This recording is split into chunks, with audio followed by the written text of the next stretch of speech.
Heavy rain continued across central Texas today, where record-breaking floods have now claimed over 100 lives. Emergency responders are still searching for more than 40 people believed to be missing in the worst-hit areas. The floods began last week but intensified over the weekend as rivers overflowed and dams failed in multiple counties. President Trump declared a federal disaster and confirmed he will visit the region this Friday. Mobile hospitals and FEMA units have been deployed to assist survivors and relocate families. Roadways remain closed across more than 300 miles, and thousands are without power or clean water. Ow! The National Weather Service warns that more storms are expected later this week. Insurance companies estimate billions in property losses from submerged homes and vehicles. In Washington, President Trump met with Israeli Prime Minister Netanyahu to discuss the situation in Gaza. Netanyahu expressed hope that a temporary ceasefire and hostage agreement could be reached with help from the United States. The leaders discussed security concerns, humanitarian access, and diplomatic pressure on Hamas. No formal agreement was announced, but both sides called the meeting constructive. Back in the United States, President Trump escalated his economic agenda by announcing new tariffs. A 25% tariff will be imposed on imports from Japan and South Korea starting August 1st. The announcement came shortly after Trump criticized Elon Musk's new political party as dangerous and distracting. Markets responded sharply, with tech stocks and auto manufacturers reporting moderate losses. Tesla shares dropped after Musk confirmed the America Party will run candidates in multiple states. Economists warn that the tariffs could increase the price of consumer electronics and automobiles.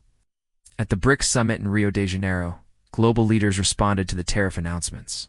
Brazil, India, China, and South Africa joined other member nations in rejecting what they called unilateral economic pressure. The BRICS leaders emphasized their support for trade reforms and stronger financial independence from Western institutions.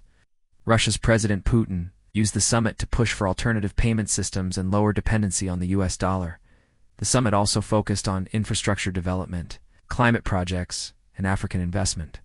Meanwhile, in Ukraine, the government has formally withdrawn from the International Landmine Ban Treaty. Officials say the decision was necessary to protect frontline soldiers as the war with Russia intensifies. Human rights groups criticize the move, warning of long-term risks to civilians and future generations. Ukraine's military reported new drone strikes and artillery battles near the Kharkiv region. Fighting also escalated in Donetsk, with at least 6 reported casualties on both sides. Russian officials accused Ukraine of using banned cluster munitions, though no evidence has been independently confirmed. The Pentagon has not commented on the mine treaty withdrawal, but said U.S. support to Ukraine remains unchanged. In Turkey, a lion escaped from a zoo and fatally injured a local farmer in the southern city of Manavgat. Authorities say the animal broke through a weak enclosure during feeding time. The farmer was attacked while working in a nearby field and later died from his injuries. Local police shot and killed the lion shortly after arriving on the scene. The zoo has been temporarily closed, and officials have launched an investigation into safety violations. In Asia, tensions rose after Thailand failed to reach a revised trade agreement with the United States. Without a deal, Thailand now faces a 36% tariff on certain exports, including auto parts and electronics. Negotiators say talks are still ongoing, but pressure is mounting on both sides ahead of next week's deadline.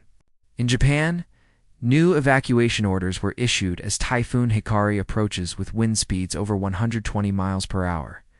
The storm is expected to make landfall tomorrow along the southern coast. Thousands of residents are already being relocated from vulnerable areas near the shoreline. Public transportation has been suspended in several prefectures, and flights are being diverted. Authorities have activated emergency shelters and warned citizens to stay indoors and stock supplies. In China, state media celebrated record attendance at the country's first Legoland theme park, which opened this weekend.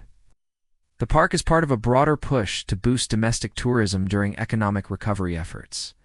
Meanwhile, in Beijing, cyber experts confirmed that recent attacks on Chinese infrastructure came from foreign actors. China's government has promised retaliation if any state-sponsored involvement is confirmed. In Europe, heat waves continue to cause wildfires across Spain, Italy, and Greece. More than 10,000 people have been evacuated in southern Spain as fire crews battle fast-moving flames.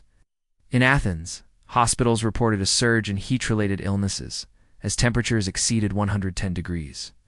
The European Union has pledged emergency funds to assist fire response and climate adaptation projects. In the United Kingdom, rail service disruptions continued due to heat-related track damage and labor shortages. France and Germany are also reporting delays as transportation networks struggle to operate safely in the extreme heat. In Africa, conflict zones in northern Nigeria saw renewed violence this morning as militants attacked multiple villages. Local officials confirmed at least 14 fatalities and dozens wounded. The Nigerian military launched a counteroffensive, but details remain limited. In Sudan, humanitarian workers say access to displaced populations remains restricted due to fighting between rival factions. Food supplies and medical kits are critically low, and the risk of disease outbreaks is growing. In Brazil, anti-government protests erupted in São Paulo over fuel price increases and transportation cuts. Police deployed tear gas and rubber bullets after demonstrators blocked highways and set vehicles on fire. Government officials blamed international markets for rising costs, but promised to review domestic pricing models. In the United States, scientists at NASA confirmed that an asteroid passed within 500,000 miles of Earth. The object was detected 3 days ago and posed no threat, but served as a reminder of how quickly such events can unfold. NASA says it will test new planetary defense tools later this year as part of an expanded tracking initiative. In the business world, oil prices climbed again after reports of drone activity near shipping lanes in the Persian Gulf. Traders fear that rising tension between Iran and Saudi Arabia could disrupt global supply chains. The U.S. Navy has increased patrols in the area as a precautionary measure.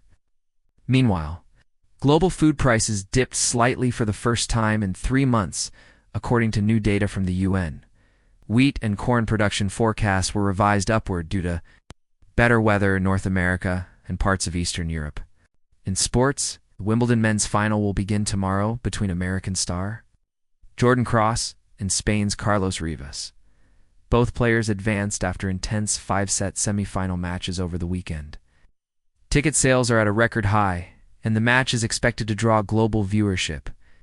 In entertainment, streaming platforms released a wave of new content after delays caused by AI policy disputes in Hollywood. Netflix, Hulu, and Amazon Prime all dropped high-budget series with international casts and original plots. Viewer numbers are climbing, but concerns remain about how AI tools are being used to write and produce content. That concludes today's World News Recap for July 7, 2025.